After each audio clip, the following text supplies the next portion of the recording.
জনপ্রশাসনে অস্থিরতা নিয়ে এই মুহূর্তে সচিবালয়ে কথা বলছেন জনপ্রশাসন মন্ত্রণালয়ের সিনিয়র সচিব মোহাম্মদ মুখলিসুর রহমান। আমরা সরাসরি যুক্ত হব সেখানে। এর আগে আপনি জয়েন করার আগেও পদোন্নতিতেও এরকম কিছু ব্যক্তি তারা দুর্নীতিবাজ আপনাদের ইয়েতে ছিল, যারা পদোন্নতি পায় তারা সাধারণত এসএসবি পার হয়ে তারপরে পদোন্নতি হয়। এবং আপনি যে ডিসির নিয়োগ যে কমিটি যাদের কথা বললেন তারাও কিন্তু খুব দক্ষ আমলা এবং তারা সবকিছুই জানে।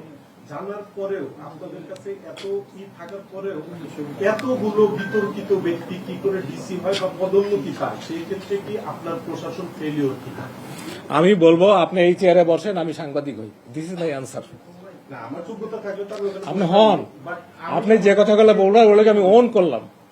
এগুলো সব করার পরও আমরা সত্যি কথা বলতে আমরা কি খুব ভালো মানুষ? আমি সহ বলবো আমি ভুল তথ্য দিচ্ছি, আমি আমার তথ্য হাইড করতেছি। আপনি যেটা বললেন 15 দিন রাত 11টা-12টা পর্যন্ত ডিসিদের ফিটনেস ইন্টারভিউ, 15 ডেজ। আমি 29 তারিখে জয়েন করেছি, আমার আগে কয়েকদিন আগে সেক্রেটারি করেছেন। 15 ডেজে আমরা এটা কাজ করেছি। 10 মিনিট করে যদি সময় দেন 600 অফিসারকে আমরা ইন্টারভিউ করেছি। আচ্ছা, আমরা এখানে আরো কিছু আমাদের ফিটনেসটা আছে।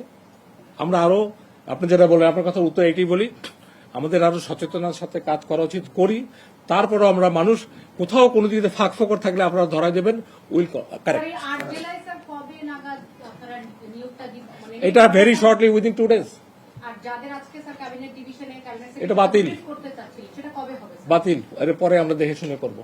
স্যার, আমার আরেকটা ছোট্ট প্রশ্ন আছে। এক লোক এতগুলো কোশ্চেন হবে না। কতজন সাংবাদিক আমার সামনে?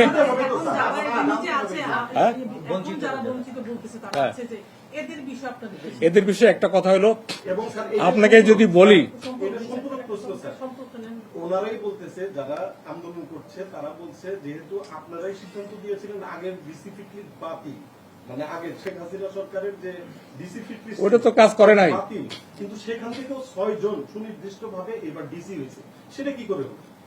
আপনাকে বললাম না যে এই কাজগুলো যারা আমাদের সার্বিক সহায়তা দেয়, আপনি যেমন বলেন, আমি নিউজে দেখছি যে 2 জন আগের জেলায় ডিসি ছিল তাদেরকে ডিসি করা হয়েছে, but it is not fact. এক জেলায় একজনও ডিসি ছিল না। এখানে যাদেরকে দেওয়া হয়েছে আমরা 106 বলবো ফিট লিস্ট, আর পোস্টিং দেওয়া হয়েছে 59। সেকেন্ড জেলায় ডিসি ছিল একজনও নেই।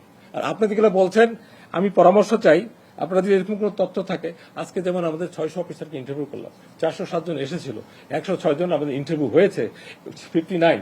এখন যদি মনে করেন আবারও দেন, আবার তো হবে, এটা কন্টিনিউ। এর বিপক্ষের লোক বেশি না পক্ষের লোক বেশি বলেন?